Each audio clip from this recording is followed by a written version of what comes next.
మన తెలంగాణ రాష్ట్రంలో మొదటి రోజు మన తెలుగు సినిమాలకి వచ్చిన షేర్, అంటే పాన్ ఇండియా సినిమా అయినా తెలుగు సినిమా అయినా, మొదటి రోజు 5 కోట్లు అనేది మొట్టమొదటిసారి వచ్చింది బాహుబలి పార్ట్ 1 సినిమాతో. ఆ సినిమా మొట్టమొదటిసారి మొదటి రోజు 6 కోట్లు డిస్ట్రిబ్యూటర్ షేర్ తెచ్చింది. గ్రాస్ కాదు, షేరు, అంటే డిస్ట్రిబ్యూటర్కి వచ్చిన షేరు, థియేటర్ల రెంట్లు ట్యాక్సులు అన్నీ పోయాక. ఇక అదే కీలకం బిజినెస్కి, సినిమా బిజినెస్కి. సినిమా హిట్ అయిందా ఫట్ అయిందా అని చెప్పడానికి.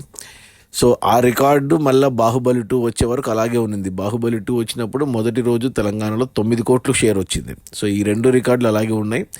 ఆ తర్వాత మొదటిసారి మనకు రాధేశ్యామ్ సినిమా 10 కోట్లు షేర్ వచ్చి బాహుబలి రికార్డ్స్ని బద్దలు కొట్టింది. ఆ తర్వాత చాలా సినిమాలు లైక్ పుష్ప పార్ట్ 1 కానీ, భీమ్లా నాయక్ కానీ, సర్కారు వారి పాట కానీ, ఆదిపురుష్ కానీ, గుంటూరు కారం నుంచి మొన్న వచ్చిన కల్కి వరకు కూడా 10 నుంచి 20 కోట్ల మధ్యన షేర్ వచ్చింది మొదటి రోజు తెలంగాణ వరకు.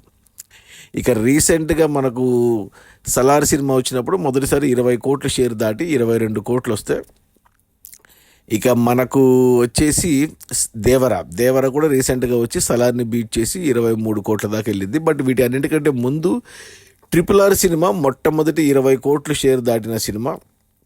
ఆ రికార్డ్ అలాగే ఉంది. 23 కోట్లతో టాప్లో ఉండింది తెలంగాణ వరకు మొదటి రోజు. ఏ ఏరియా చూసుకున్నా RRR నెంబర్ 1 ఉంటుంది జనరల్గా. ఇప్పుడు ఆ రికార్డు బద్దలైంది. మన తెలంగాణ వరకు మొదటి రోజు పుష్ప పార్ట్ 2 ద రూల్ వచ్చేసి ఏకంగా 25 కోట్లు మొదటి రోజు షేర్ వచ్చింది, డిస్ట్రిబ్యూటర్ షేరు తెలంగాణ వరకు మాత్రమే. ఇంకా ఇప్పుడు ఈ రికార్డు బద్దలు కొట్టాలంటే మరి ఏ సినిమా వస్తుందో చూడాలి. మొత్తానికైతే ప్రస్తుతానికి మొదటి రోజు కలెక్షన్స్లో షేర్ పరంగా చూసుకుంటే రాయలసీమలో నెంబర్ 2లో ఉంది. ఫస్ట్ బెస్ట్లో RRR ఉంది రాయలసీమ వరకు. ఇక తెలంగాణ వరకు RRRని కూడా బీట్ చేసి టాప్ 1లో 25 కోట్ల షేర్తో టాప్లో ఉంది పుష్ప పార్ట్ 2. ఇంకా ఎన్ని రికార్డులు పట్టబోతుందో చూడాలి. Okay, bye.